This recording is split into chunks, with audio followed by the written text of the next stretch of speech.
তাণ্ডবে ২৪ ঘন্টা পর ট্রাম্পের নিন্দা, জোরালো হচ্ছে অপসারণের দাবি।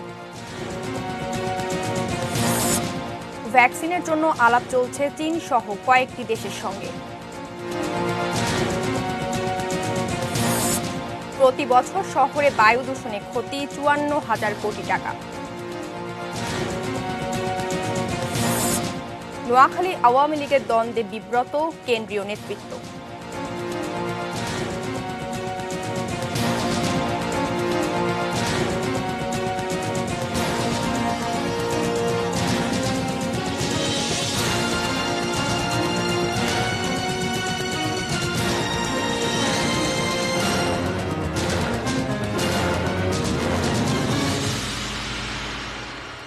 এটি নিউজ দেখছেন। ৩টা নিউজ আওয়ারের সঙ্গে আছি আমি মেহসাবিন মুনিয়া। শিরোনামগুলো শুনছিলেন।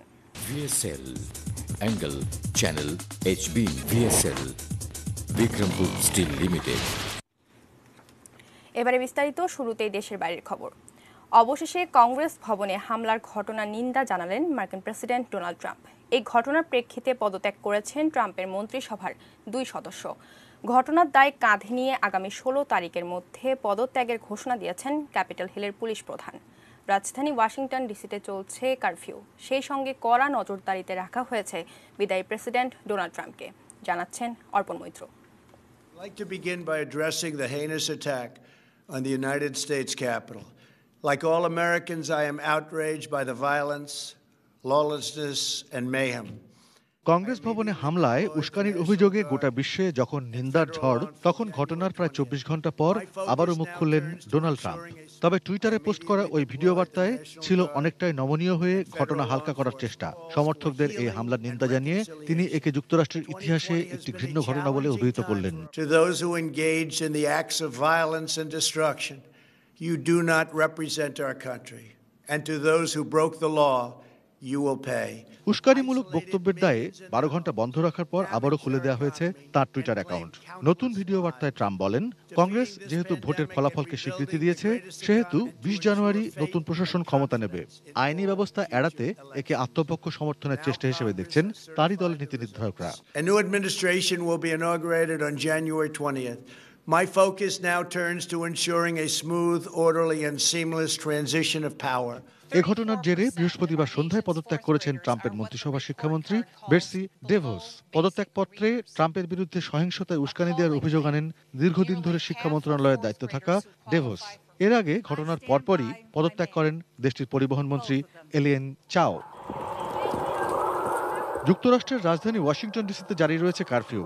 আশপাশের ৬টি রাজ্য থেকে তলব করা হয়েছে ন্যাশনাল গার্ড।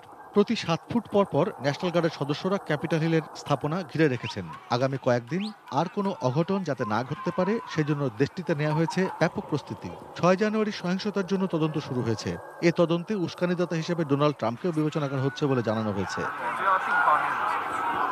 ২০০১ সালের ১১ সেপ্টেম্বরের হামলার পর সে দেশের মানুষ ঐক্যবদ্ধ হয়েছিল।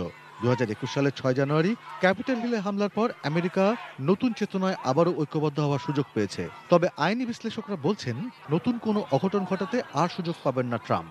এখন তার পরিণতি দেখার অপেক্ষায় গোটা বিশ্ব। Arpan Maitra, desk report, ATN news. ক্রমশ জোরালো হচ্ছে যুক্তরাষ্ট্রের প্রেসিডেন্ট ডোনাল্ড ট্রাম্পকে অপসারণের দাবি। ক্যাপিটল ভবনে ট্রাম্প সমর্থকদের হামলার পর সংবিধানের ২৫তম সংশোধনী প্রয়োগ করে ট্রাম্পকে অপসারণের দাবি উঠেছে। কেউ দাবি জানাচ্ছেন ভাইস প্রেসিডেন্ট মাইক পেন্সকে উদ্যোগী হতে, আবার কেউ ট্রাম্পকে অভিশংসন করার দাবি জানিয়েছেন।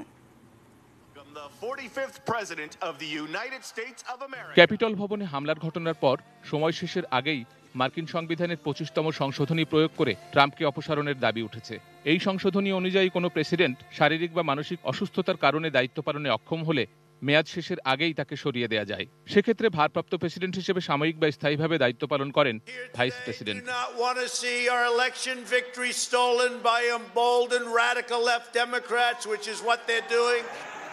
১৯৬৩ সালে জন এফ কেনেডি হত্যাকাণ্ডের পর ২৫তম সংশোধনী আনা হয়। ১৯৬৭ সালে তা কংগ্রেসের অনুমোদন পায়। ১৯৮১ সালে প্রেসিডেন্ট রোনাল্ড রেগান গুলিবিদ্ধ হলে এর আওতায় অস্থায়ী ভিত্তিতে প্রেসিডেন্টের দায়িত্ব পান vice president George W Bush.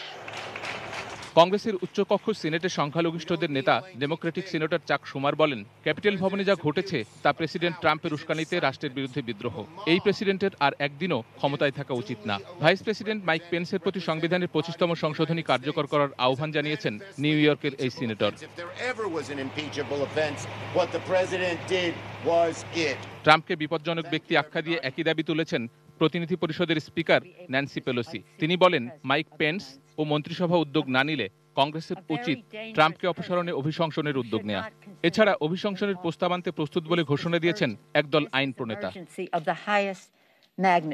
ট্রাম্পকে সরানোর উদ্যোগ নিতে ভাইস প্রেসিডেন্ট পেন্সের কাছে একটি চিঠি লিখেছেন প্রতিনিধি পরিষদের বিচার সংক্রান্ত কমিটির ডেমোক্রেট সদস্যরা। তারা বলেছেন, ট্রাম্প তার কাজকর্মে বারবারই প্রমাণ করেছেন তিনি আমেরিকার গণতন্ত্রকে সুরক্ষা দিতে এবং প্রেসিডেন্ট পদের দায়িত্ব পালনে অনিচ্ছুক।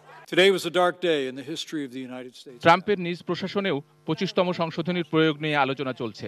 ট্রাম্প সন্ত্রাসবাদে উস্কানি দিয়েছেন বলে অভিযোগ তুলেছেন দেশটির অনেক আইন প্রণেতা। তাকে পদ থেকে সরানোর সম্ভাব্যতা নিয়ে আলোচনা করেছেন তার মন্ত্রিসভার সদস্যরাও। এদিকে ট্রাম্পকে অপসারণ করে ভাইস প্রেসিডেন্ট মাইক পেন্সকে দায়িত্ব নেয়ার আহ্বান জানিয়েছে যুক্তরাষ্ট্রের গুরুত্বপূর্ণ 14,000 কোম্পানির প্রতিনিধিত্বকারী ব্যবসায়ী গ্রুপগুলো। শেখ সালাম, ডেস্ক রিপোর্ট, এটিএন নিউজ। দেশের করোনা পরিস্থিতির খবর জানাবো। কোভিড-19 ভ্যাকসিনের জন্য আরও বিকল্প পথ খুঁজছে বাংলাদেশ। ভ্যাকসিন দিতে আগ্রহী প্রতিষ্ঠানগুলোর সাথে চলছে আলাপ আলোচনা। স্বাস্থ্য অধিদপ্তরের মহাপরিচালক জানিয়েছেন, ভ্যাকসিনের উৎসের তালিকায় আছে চীন সহ আরও কয়েকটি দেশ। আরও জানাচ্ছেন নাজিয়া আফরিন।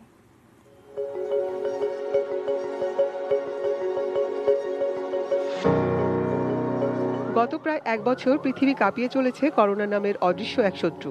মরণ ব্যাধি এই ভাইরাস থেকে মুক্তি চায় বিশ্ববাসী। সবাই কার্যকর ভ্যাকসিনের অপেক্ষায়। উন্নত দেশগুলোতে এরই মধ্যে ভ্যাকসিন দেওয়া শুরু হয়েছে। এক্ষেত্রে পিছিয়ে আছে দক্ষিণ এশিয়ার দেশগুলো। বিশ্ব স্বাস্থ্য সংস্থার পরিকল্পনা করা কোভিড-19 ভ্যাকসিনস গ্লোবাল অ্যাক্সেস ফ্যাসিলিটি অর্থাৎ কোভ্যাক্স উদ্যোগটির সঙ্গে রয়েছে coalition for epidemic preparedness innovation ও দাতব্য সংস্থা global alliance for vaccine and immunisation. এই উদ্যোগে 2021 সালের মধ্যে বিশ্বে 200 কোটি ডোজ নিরাপদ ও কার্যকর টিকা দেওয়ার লক্ষ্য নির্ধারণ করা হয়েছে। চুক্তি অনুযায়ী ভ্যাকসিন পাওয়া গেলেই চুক্তিবদ্ধ দেশগুলোর মোট জনসংখ্যার 3%কে দ্রুততা দেওয়া হবে। বাংলাদেশও কোভ্যাক্সের মাধ্যমে 2.5 কোটি ডোজ ভ্যাকসিন পাবে, তবে জুনের আগে তা পাওয়া সম্ভব নয়। নানান দেশ থেকে নানান জায়গা থেকে ভ্যাকসিন ওখানে জমা করবে। এখন ওখান থেকে যে ভ্যাকসিনগুলো আমাদের দিবে সেগুলো কেমন সেটা আমরা তো জানি না এখনো। সেটা কি এরকম অ্যাস্ট্রাজেনিকার ভ্যাকসিন হবে নাকি না সেটা মডার্নার ভ্যাকসিন হবে সেটা আমরা জানি না। তবে এতটুকু আমরা শুনেছি যে কোভ্যাক্স যে সমস্ত দেশের যেই ক্যাপাবিলিটি আছে সেরকম ক্যাপাবিলিটি সম্পন্ন ভ্যাকসিন দেওয়া চিন্তা করবে। অক্সফোর্ড অ্যাস্ট্রাজেনেকার ভ্যাকসিন পেতে এখন কিছুটা সময় লাগবে। এরই মধ্যে যারা ভ্যাকসিন দেওয়ার ব্যাপারে আগ্রহ দেখাচ্ছে তাদের সাথে ইতিবাচক সাড়া দিচ্ছে বাংলাদেশ। তবে চীনের সিনোভ্যাকের অভিজ্ঞতা কাজে লাগিয়ে আগ্রহী প্রতিষ্ঠানদের তথ্য সতর্কতার সাথে যাচাই বাছাই চলছে। চীনা যে গ্রুপটার কথা, জেফি লংকম বায়োফার্মাসিউটিক্যাল কো লিমিটেড আমাদের কাছে এসছে এবং আমরা তাদেরকে কিছু কোয়ারিজ দিয়ে আমরা জানতে চেয়েছি যে তারা এই কোয়ারিজগুলোর উত্তর দিলে আমরা এটা দিব। ভ্যাকসিন নিয়ে অনেক ধরনের হিসেব নিকেশ করতে হচ্ছে, পরিকল্পনার কৌশলও পরিবর্তন করতে হচ্ছে নানা দিক বিবেচনায়। টিকা দেওয়ার ক্ষেত্রে কোনো রকমের দুরকম প্রশিক্ষণ করাতে না হয় সেটা আমরা অনুরোধ করেছি। তবে সেটা যে তারা পারবেন সেটা বলা যায় না, যেহেতু সেখানে অনেক দেশের থেকেই বা অনেক কোম্পানির প্রস্তুতকৃত টিকাই থাকবে। যদি দু রকমের টিকা হয় আমাদের প্রশিক্ষণের ক্ষেত্রে পরিবর্তন আনা বা রিফ্রেশার প্রশিক্ষণ করা, সেগুলো আমরা আমাদের পরিকল্পনার মধ্যে রেখেছি। Nazia Afrin, ATN news, Dhaka. করোনার টিকা দ্রুত আনতে সব রকম চেষ্টা চলছে বলে জানিয়েছেন প্রধানমন্ত্রী শেখ হাসিনা। বৃহস্পতিবার সন্ধ্যায় জাতির উদ্দেশ্যে দেয়া ভাষণে তিনি জানিয়েছেন, টিকা এলে স্বাস্থ্যকর্মী সহ ফ্রন্টলাইন ফাইটাররা সবার আগে টিকা পাবেন। এ সময় দুর্নীতিবাজদের বিরুদ্ধেও কঠোর বার্তা দিয়েছেন তিনি। রেসওয়ান ফয়েজের রিপোর্ট। প্রধানমন্ত্রী শেখ হাসিনাকে অনুগ্রহপূর্বক শপথ গ্রহণের জন্য সবিনয় অনুরোধ করছি। 2009 সালের 6 জানুয়ারির ছবি এটি। 2008-এর নবম জাতীয় সংসদ নির্বাচনে নিরঙ্কুশ সংখ্যাগরিষ্ঠতা পাওয়া মহাজোট সরকার এদিনই প্রধানমন্ত্রী শেখ হাসিনার নেতৃত্বে সরকার গঠন করে। 96-এর পর দ্বিতীয়বারের মতো বাংলাদেশের প্রধানমন্ত্রীর দায়িত্ব গ্রহণ করেন শেখ হাসিনা। এরপর টানা 3 বার বিজয়ের রেকর্ড আওয়ামী লীগের। 2014 সালের 5 জানুয়ারির সাধারণ নির্বাচন এবং 2018 সালের একাদশ জাতীয় সংসদ নির্বাচনে নিরঙ্কুশ বিজয় অর্জনে শেখ হাসিনার নেতৃত্বে আওয়ামী লীগ সরকার রাষ্ট্র ক্ষমতায়। সরকারের যুগপূর্তি ও বর্তমান মেয়াদে 2 বছর পূর্ণ করা উপলক্ষে বৃহস্পতিবার সন্ধ্যা 7:30টায় জাতির উদ্দেশ্যে ভাষণ দেন প্রধানমন্ত্রী শেখ হাসিনা।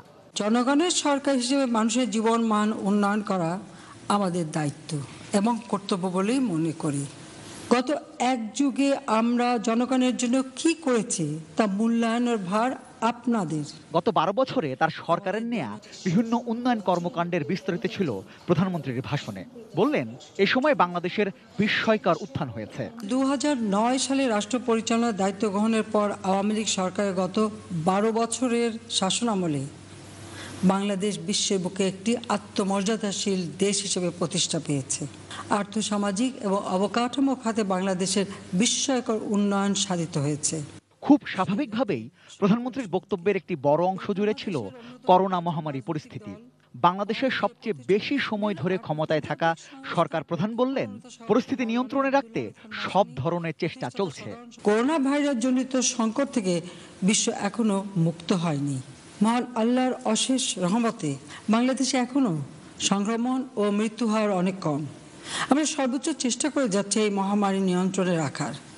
আশার কথা, বিভিন্ন দেশে কোভিড-19 টিকা প্রদান শুরু হয়েছে। বাংলাদেশেও আমরা দ্রুত টিকা নিয়ে আসার সব ধরনের চেষ্টা করছি। টিকা আসার পরপরই চিকিৎসক, স্বাস্থ্যকর্মী, আইন শৃঙ্খলা বাহিনীর সদস্য সহ সম্মুখ সারির যোদ্ধাদের অগ্রাধিকার ভিত্তিতে টিকা প্রদান করা হবে। প্রধানমন্ত্রী এ সময় দুর্নীতিবাজদের বিশেষভাবে সতর্ক করে বলেছেন, আইনের শাসন প্রতিষ্ঠায় কোনো ছাড় মিলবে না। কিছু অসাধু মানুষ নানা কৌশলে জনগণের সম্পদ কুক্ষিগত করার অপচেষ্টায় লিপ্ত থাকে। আমরা দুর্নীতির বিরুদ্ধে কঠোর অবস্থান নিয়েছি। দুর্নীতিবাজ যে দলেরই হোক আর যত শক্তিশালী হোক, তাদের ছাড় দেওয়া হচ্ছে না এবং হবে না। Rezwan Faiz, ATN news, Dhaka. এবারে বায়ু দূষণের উপর আমাদের 6 পর্বের ধারাবাহিক রিপোর্ট নিয়ে বিশেষ আয়োজন।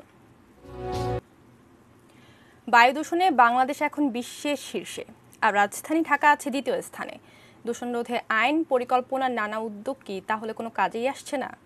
রাজধানী এবং এর আশেপাশের দূষণের মান, মাত্রা এবং ক্ষতিকর প্রভাব নিয়ে মনিরুল ইসলাম মিন্টুর 6 পর্বের ধারাবাহিকের আজ দেখুন প্রথম পর্ব।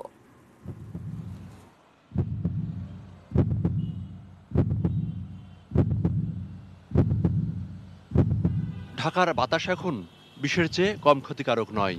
কোথাও কোথাও এমন অবস্থা যেন ধূলির ঝড়।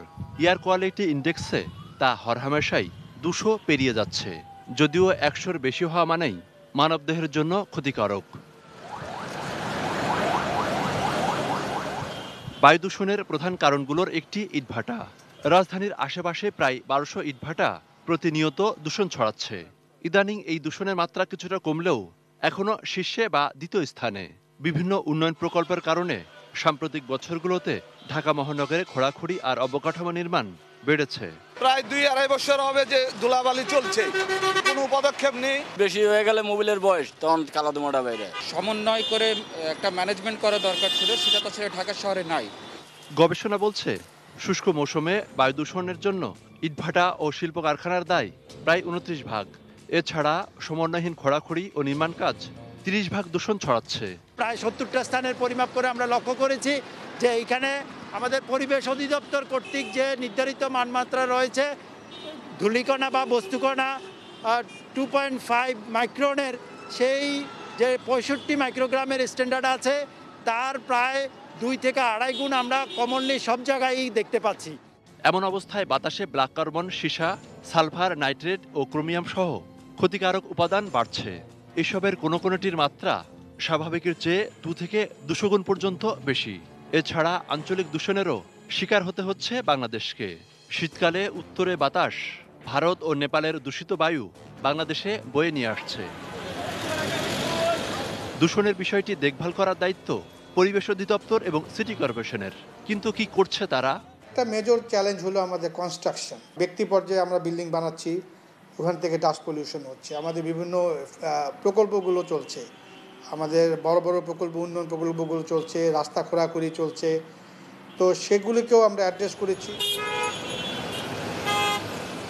ইটভাটা কনস্ট্রাকশন নাকি গাড়ি কালো ধোয়া, দূষণের ক্ষেত্রে কোনটি কোন মাত্রায় তা নিয়ে তথ্যগত কিছুটা বিভ্রান্তি থাকলেও সাম্প্রতিক বছরগুলোতে দূষণের মাত্রা যে বেড়েছে এ নিয়ে দ্বিমত নেই কারো।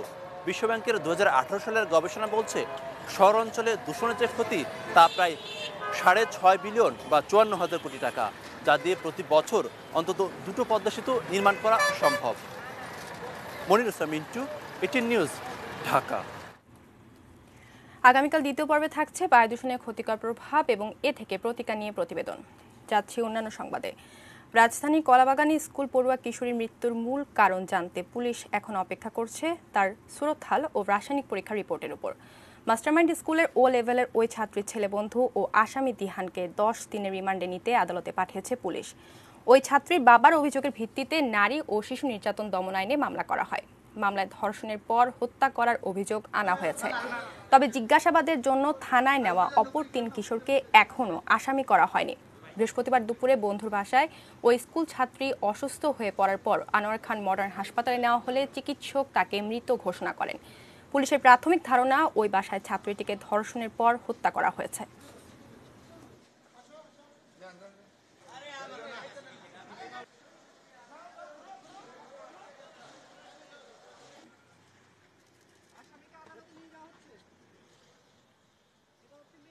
দিহান নাম, তাকে আমরা পুলিশ হেফাজতে নিই। তারপর তাকে ব্যাপক জিজ্ঞাসাবাদ করা হয়। এক পর্যায়ে সে স্বীকার করে এবং এখানে সে রাতে স্বীকার করেছে যেটা যে তাদের পারস্পরিক যে সম্পর্কের ভিত্তিতে এবং সম্মতির ভিত্তিতে মেলামেশা হয়। মেলামেশার পরে এটা হচ্ছে ওভার ব্লিডিং হয়। ব্লিডিং এর কারণে সেন্সলেস হয়ে যায়, তাকে হাসপাতালে নেওয়া হয়, সেখানে তার মৃত্যু হয়েছে। মূলত এইটুকুই, কিন্তু এই অংশ আমরা পরীক্ষা নিরীক্ষা সাপেক্ষ যে তার ভ্যাজাইনাল সোয়াব নেওয়া হয়েছে, সেটা দিয়ে প্রমাণ করবে যে তাদের দৈহিক মেলামেশা হয়েছে কিনা, আর এর বাইরে অন্য কোনো কেমিক্যাল তার ইউজ করা হয়েছে কিনা সেটার জন্য আমরা পোস্টমর্টম যে রিপোর্ট এই কেমিক্যাল এক্সামিনেশনের জন্য আলামত রাখার জন্য নির্দেশনা দিয়েছি। স্কুল ছাত্রী আনুষ্কার মৃতদেহের ময়নাতদন্ত চলছে ঢাকা মেডিকেল কলেজ হাসপাতালের মর্গে। সেখান থেকে আরো জানাচ্ছেন সহকর্মী সম্রাট আনোয়ার। আমরা তার সঙ্গে সরাসরি যুক্ত হচ্ছে। সম্রাট, পুলিশ তো এখনো রাসায়নিক পরীক্ষা রিপোর্টের জন্য অপেক্ষা করছে যে আসলে তাকে কিভাবে হত্যা করা হয়েছে। আপনি তো এখন মর্গে আছেন, মৃত্যুর কারণ সম্পর্কে আসলে আপনি কিছু জানতে পেরেছেন কিনা?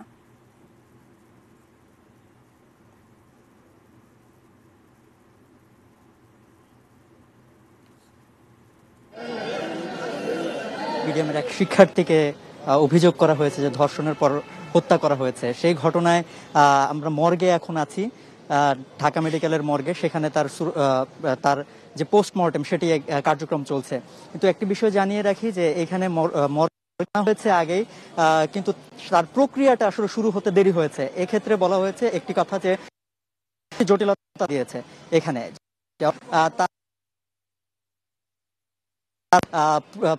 যে পাসপোর্ট রয়েছে সেখানে দেখা যাচ্ছে যে সেই হিসেবে বলা যাচ্ছে যে 17 বছর দেখানো হচ্ছে, কিন্তু যে প্রতিবেদনটি যেটি এজাহারে করা হয়েছে, এজাহারে লিপিবদ্ধ করা হয়েছে, সেখানে দেখা যাচ্ছে 19 বছর বয়স। আসলে এই জটিলতার জন্য এখানে পোস্টমর্টমের যেখানে যিনি করছেন, যিনি চিকিৎসক, তাকে বলা হয়েছে যে এটি নিরসনের জন্য, এবং সে এই প্রক্রিয়াটি যে আসলে পুরোপুরিভাবে নিরসন করার জন্য তিনি যাচাই করবেন, তার জন্য এখানে এক্স রে করা হবে। সেই এক্স রেটি কারণে এখানে যে পুলিশের কাছে দেওয়া হবে এবং পুলিশ যে তাদের মৃতদেহটি বুঝে নেবেন, সেক্ষেত্রে আসলে পুলিশ এখানে ছিল না, যার জন্য এতক্ষণ দেরি হয়েছে। তো কিছুক্ষণ আগেও এখানে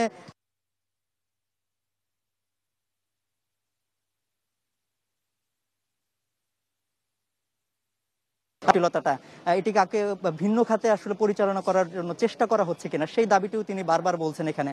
তো যে সময়টি লেগেছে, পরবর্তীতে তারা পুলিশের সাথে যোগাযোগ করে পুলিশ এখানে এসেছে। আসলে পোস্টমর্টমের কার্যক্রম হয়েছে, বলা হচ্ছে যে হয়তো আধা ঘন্টার সময় মতো লাগবে। পরবর্তীতে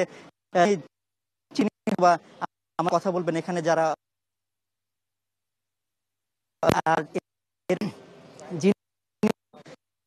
ইতিমধ্যে গ্রেপ্তার করা হয়েছে এবং তার সাথে আরো 3 জন ছিলেন, তাদের বন্ধু, তাদেরকেও আটক করে জিজ্ঞাসাবাদ করা হয়েছিল। গতকালকে তাদের রাতে তাদেরকে আসলে আটক করা হয়, পরবর্তীতে মামলা দায়ের করা হয় এবং মামলার পরিপ্রেক্ষিতে আজকে তাদেরকে দুপুরের পরে যিনি মূল আসামি তাকে সিএমএম কোর্টে নিয়ে যাওয়া হয়েছে। পুলিশ তার রিমান্ড চাইবে। তো আমরা এখন সেই বিষয়ে বিস্তারিত জানবো। সেখানে সিএমএম কোর্টে রয়েছেন আমাদের সহকর্মী আরিফ হোসেন, সেখানে আমরা সরাসরি চলে যাচ্ছি।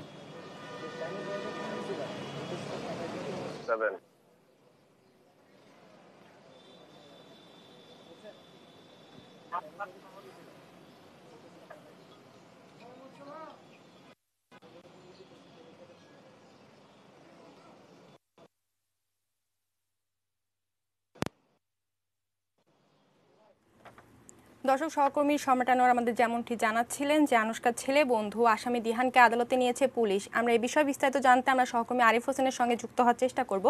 আরিফ, আমাকে শুনতে পাচ্ছেন নিশ্চয়ই? আরিফ, আসামি দিহানকে সহ 10 দিনের রিমান্ডে আবেদন করা হয়েছে। আমরা জানি তাদেরকে আদালতে তোলা হয়েছে কিনা এই বিষয়টা আমাদের জানাবেন।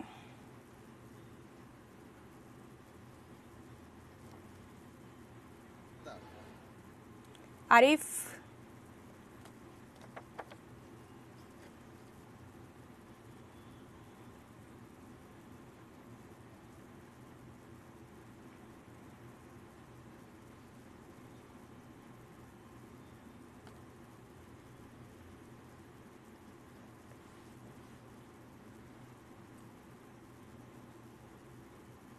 আরিফ, আপনি আমাকে শুনতে পাচ্ছেন নিশ্চয়ই? আমরা যদি তার সাথে একটু কথা বলি যে কি হয়েছিল, আসলে কি অবস্থা চলছে একটু বলেন। গতকালকের ঢাকার মাস্টার মাইন্ড ইংলিশ ভার্সনের ছাত্রী, অত্যন্ত মেধাবী ছাত্রী, তাকে দর্শন করে হত্যা করা হয় এবং হত্যা করার কারণে তার বাবা বাদী হয়ে কলাবাগান থানায় দর্শন এবং হত্যার অভিযোগ নিয়ে একটি মামলা দায়ের করেন।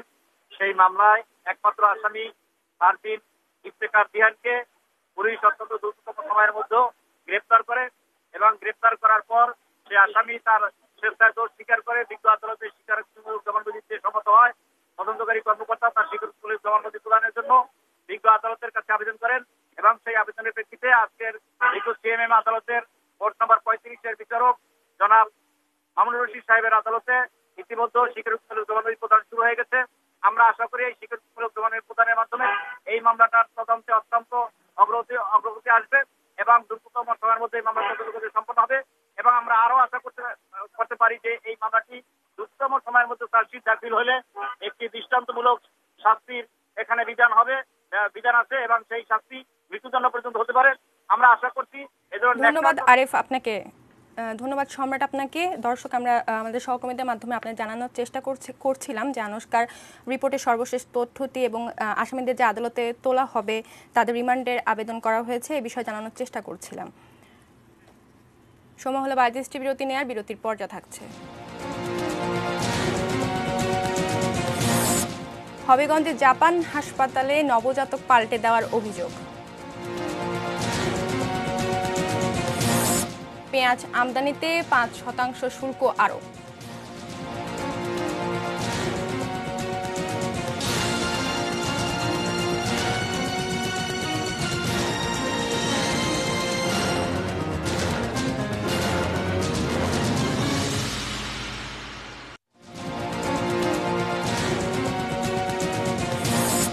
তাণ্ডবে 24 ঘন্টা পর ট্রাম্পের নিন্দা, জোরালো হচ্ছে অপসারণের দাবি। ভ্যাকসিনের জন্য আলাপ চলছে চীন সহ কয়েকটি দেশের সঙ্গে। প্রতি বছর শহরে বায়ু দূষণে ক্ষতি 54,000 কোটি টাকা। নোয়াখালী আওয়ামী লীগের দ্বন্দ্বে বিব্রত কেন্দ্রীয় নেতৃত্ব।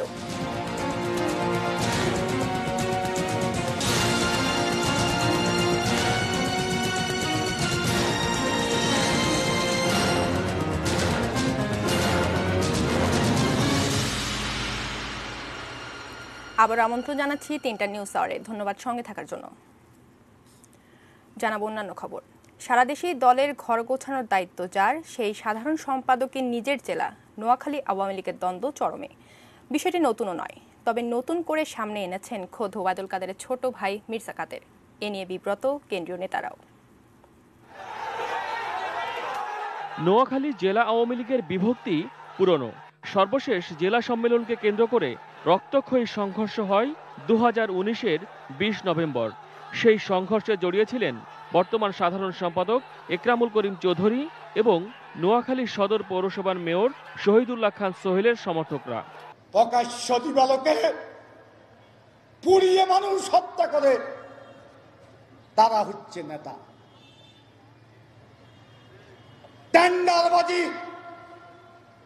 টেন্ডারবাজি করে হাজার হাজার কোটি টাকা যারা লুটপাট করছে তারা হচ্ছে নেতা। আওয়ামী লীগ সাধারণ সম্পাদক ওবায়দুল কাদেরের ছোট ভাই আব্দুল কাদের মির্জার এমন বক্তব্যে আবারও স্পষ্ট হলো নোয়াখালীর রাজনীতির বিভক্তি রেখা। জেলার সাধারণ সম্পাদক একরামুল করিম চৌধুরীকে নিয়ে তার এমন বিষোদ্গার আগে কখনো প্রকাশ্যে আসেনি।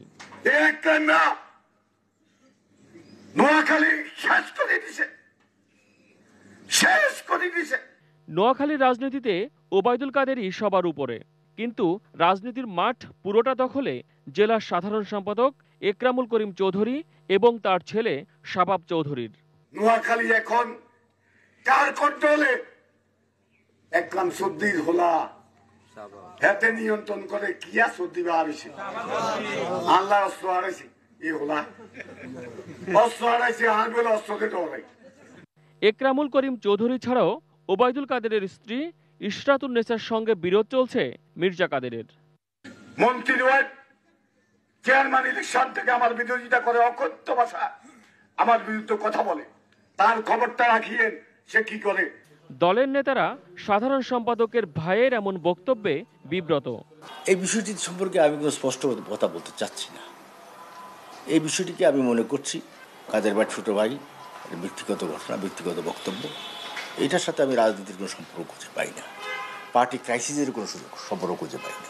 সে জাতীয় নেতাও নয়, সে একজন জাতীয় নেতার ভাই, এই তার পরিচয়, এর বাইরে তো কিছু না। 2019 সালের নভেম্বরে সম্মেলন হলেও নোয়াখালী জেলার এখনো পূর্ণাঙ্গ কমিটি হয়নি। মহসিন কবির, এটিএন নিউজ, ঢাকা।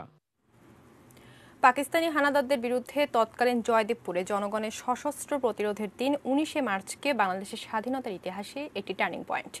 এ মন্তব্য করে দিবসটি জাতীয় এবং আন্তর্জাতিক স্বীকৃতির দাবি তুলেছেন বিশিষ্টজনেরা। সকালে জাতীয় প্রেস ক্লাবে বাংলাদেশ সাংবাদিক অধিকার ফোরাম আয়োজিত এ আলোচনা সভায় বক্তারা জানান, 1971 সালে 19 মার্চ স্বাধীনতা ঘোষণার আগে গাজীপুরের সংগ্রামী জনতা পাকিস্তানি হানাদার বাহিনীর বিরুদ্ধে সশস্ত্র প্রতিরোধ যুদ্ধ শুরু করে। মুক্তিযুদ্ধ বিষয়ক মন্ত্রী আকমা মোজাম্মেল হক বলেন, মুক্তিযুদ্ধের ইতিহাসে 19 মার্চ একটি ঐতিহাসিক দিন। বিশ্বের মানচিত্রে বাংলাদেশের স্থান করে নেওয়ার পথে দিনটির ভূমিকা অন্যতম। 19 মার্চ যেমন প্রথম প্রতিরোধ যুদ্ধ এবং শেষ প্রতিরোধ যুদ্ধ এবং একমাত্র প্রতিরোধ যুদ্ধ সশস্ত্রভাবে পাকিস্তান হানাদার বাহিনীর বিরুদ্ধে। প্রকৃত মুক্তিযুদ্ধের এবং স্বাধীনতার ইতিহাসের স্বার্থেই এই 19শে মার্চ আমরা মনে করি যে এটা একটা মানে টার্নিং পয়েন্ট ছিল আমাদের স্বাধীনতা যুদ্ধে। পাকিস্তান দূতাবাস ঘেরাও করার উদ্দেশ্যে বিক্ষোভ মিছিল বের করে বাংলাদেশ হিন্দু পরিষদ, তবে তাদের শাহবাগে আটকে দেয় পুলিশ। শুক্রবার সকালে জাতীয় প্রেস ক্লাবের সামনে থেকে তারা এই কর্মসূচি শুরু করে। সেখানে এক মানববন্ধনে বক্তারা বলেন, পাকিস্তানের উত্তর পশ্চিমের এক প্রদেশে এক মন্দিরে অগ্নিসংযোগ ও ভাঙচুরের ঘটনা ঘটেছে। এই ঘটনায় পাকিস্তানের হিন্দুরা ক্ষুব্ধ হলেও ইমরান খান প্রশাসন এখনও কোনো ব্যবস্থা নেয়নি। এছাড়া সিন্ধু প্রদেশে হিন্দুদের ওপর অত্যাচার ও যুবতীদের অপহরণ করে ধর্মান্তরিত করে বিয়ে করা হয় বলেও অভিযোগ করেন তারা। এসবের প্রতিবাদে প্রেস ক্লাব থেকে পাকিস্তান দূতাবাসের দিকে বিক্ষোভ মিছিল নিয়ে রওনা হয় বাংলাদেশ হিন্দু পরিষদ। তবে শাহবাগে আসলে বিক্ষোভ মিছিলটি আটকে দেয় পুলিশ। সেখানে কিছু সময় অবস্থান নিয়ে পরিষদের নেতারা জানান, প্রশাসনিকভাবে প্রতিবাদ লিপি পাকিস্তান দূতাবাসে পৌঁছে দেওয়া হবে।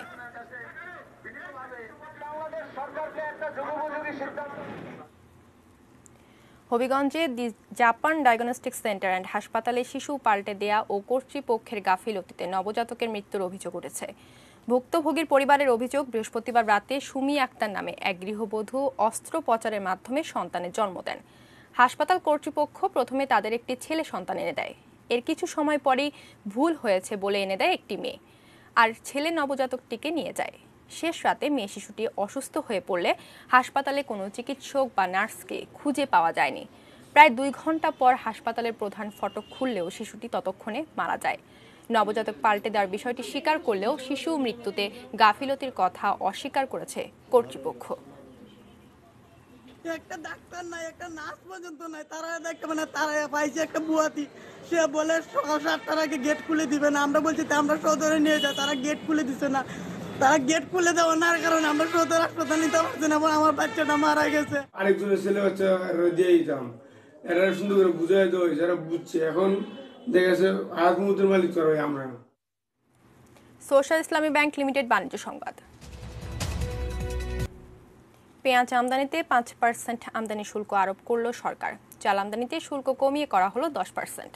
বৃহস্পতিবার এ ব্যাপারে আলাদা আলাদা প্রজ্ঞাপন জারি করল সরকার। দেশে এখন পেঁয়াজের ভরা মৌসুম চলছে। তার মধ্যে 3 মাস পর ভারত পেঁয়াজ রপ্তানির উপর নিষেধাজ্ঞা তুলে দেওয়ায় কৃষক যেন ক্ষতিগ্রস্ত না হয়, সেজন্যই সরকার এই সিদ্ধান্ত নিয়েছে। অন্যদিকে বাজারে চালের দাম বাড়তে থাকায় চাল আমদানি শুল্ক কয়েকদিন আগে 62.5 থেকে 25% করা হয়েছিল, কিন্তু বৃহস্পতিবার তা আরও কমিয়ে 10% করা হয়।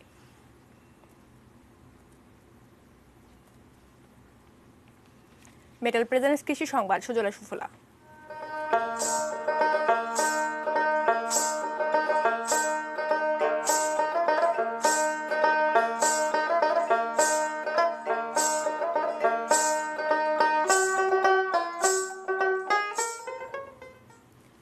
কুমিল্লার দেবিদ্বারে পালং শাকের ব্যাপক ফলন হয়েছে। পালং শাক বাজারে তোলার কাজে মাঠে এখন ব্যস্ত সময় পার করছেন কৃষাণীর পাশাপাশি শিশু কিশোররাও। এবছর পোকার আক্রমণ আর কোনো ধরনের রোগবালাই না হওয়ায় পালং শাকের ফলন ভালো হয়েছে বলে জানান কৃষকরা। শীতকালীন সবজি হিসেবে পালং শাক কম বেশি সবারই পছন্দ, তাই বাজারের দামও ভালো পাচ্ছেন তারা। কৃষকের মুখেও তাই সাফল্যের হাসি। কৃষি সম্প্রসারণ অধিদপ্তরের দেয়া তথ্য মতে এবছর 15,000 হেক্টর জমিতে শীতকালীন সবজি উৎপাদনের লক্ষ্যমাত্রা ধরা হয়েছে, যা গত বছরের তুলনায় 1,500 হেক্টর বেশি।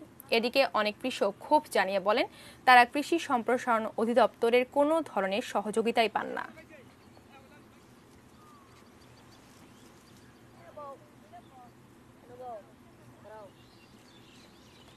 বীজ সার এই পর্যন্ত নেতা বেতারা সব পাইতে আছে, এই পর্যন্ত পাইনি। যা তারা জায়গা সম্পর্কে তারা এটি পাইয়া বিক্রি করে, কিন্তু আমরা কৃষিকাজ করে আমরা এই পর্যন্ত কিছু পাইনি। সব কিছু খেতেই আমরা করি যে সরকারি কোনো সহযোগিতা আমরা পাইনি। যদি সরকার আমাদেরকে কিছু সহযোগিতা করতো, আমরা খেতে কিছু একটু বাড়িয়ে করতাম, পদ্ধতি নতুন নতুন কোনো বিকল্প পদ্ধতি আমরা চেষ্টা করতাম, দেশের মানুষও খুশি হইতো। আর একবার নিচ্ছি বাজিস্টি বিরতির পর যা থাকছে। বালি হামলায় জড়িত কট্টরপন্থী মুসলিম নেতার মুক্তি। বাংলাদেশ ক্রিকেট দলে কেউ করোনা আক্রান্ত নয়।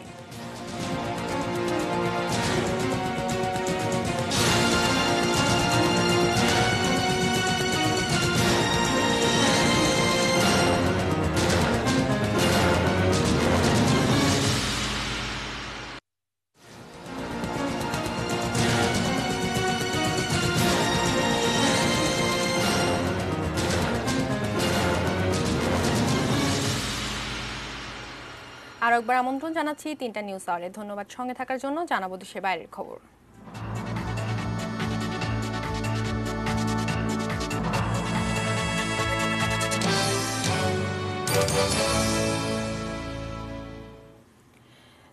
দুই সালে বালি বোমা হামলার সাথে জড়িত কট্টরপন্থী নেতা আবু বকর বশিরকে মুক্তি দিয়েছে ইন্দোনেশিয়া সরকার। 82 বছর বয়সী বশির আল কায়দার আদর্শে অনুপ্রাণিত উগ্রপন্থী সংগঠন জামিয়া ইসলামিয়ার সাবেক প্রধান। কর্তৃপক্ষ জানায় উগ্রপন্থা ছাড়তে সংশোধন কার্যক্রমের আওতায় আনা হবে তাকে। বশিরের মুক্তির নিন্দা জানিয়েছেন অস্ট্রেলিয়ার প্রধানমন্ত্রী স্কট মরিসন। তিনি বলেন বালি হামলা নিহতদের পরিবারের জন্য এটি অত্যন্ত দুর্ভাগ্যজনক। ইন্দোনেশিয়ার আচে প্রদেশে জঙ্গি প্রশিক্ষণ কার্যক্রম পরিচালনার জন্য 2011 সালে 15 বছরের কারাদণ্ড হয় বশিরের। পরে তার সাজার মেয়াদ কমানো হয়। 2001 সালে ইন্দোনেশিয়ার বালি দ্বীপে ভয়াবহ বোমা হামলায় 2 শতাধিক মানুষ নিহত হয়।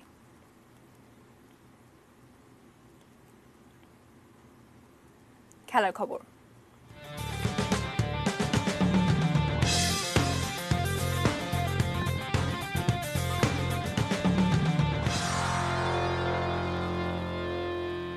ওয়েস্ট ইন্ডিজ সিরিজে বাংলাদেশ দলের ক্রিকেটার, কোচিং স্টাফ, হোটেল বয় সহ করোনা টেস্টে অংশ নেওয়া সবার রেজাল্ট নেগেটিভ এসেছে। বিষয়টি নিশ্চিত করেছেন বিসিবির প্রধান চিকিৎসক দেবাশিস চৌধুরী। মিরপুর শেরেবাংলা স্টেডিয়ামের মাঠ কর্মী, জাতীয় দলের সাপোর্টিং স্টাফ আর হোটেল সোনারগাঁওয়ের যেসব স্টাফ জাতীয় দলের সেবায় নিয়োজিত থাকবেন তাদের সবার নমুনা নেওয়া হয় বুধবার। আর বৃহস্পতিবার কোভিড টেস্ট করানো হয় জাতীয় দলের ডাক পাওয়া 30 ক্রিকেটারের। স্বস্তির খবর, তালিকায় থাকা প্রায় 200 জনই করোনা নেগেটিভ। আরও নিশ্চিত হওয়ার জন্য শনিবার দ্বিতীয় দফা পরীক্ষা হবে। ক্যারিবীয়রা বাংলাদেশে পা রাখবে রোববার। সিরিজের প্রথম ওয়ানডে মিরপুরে আগামী 20 জানুয়ারি।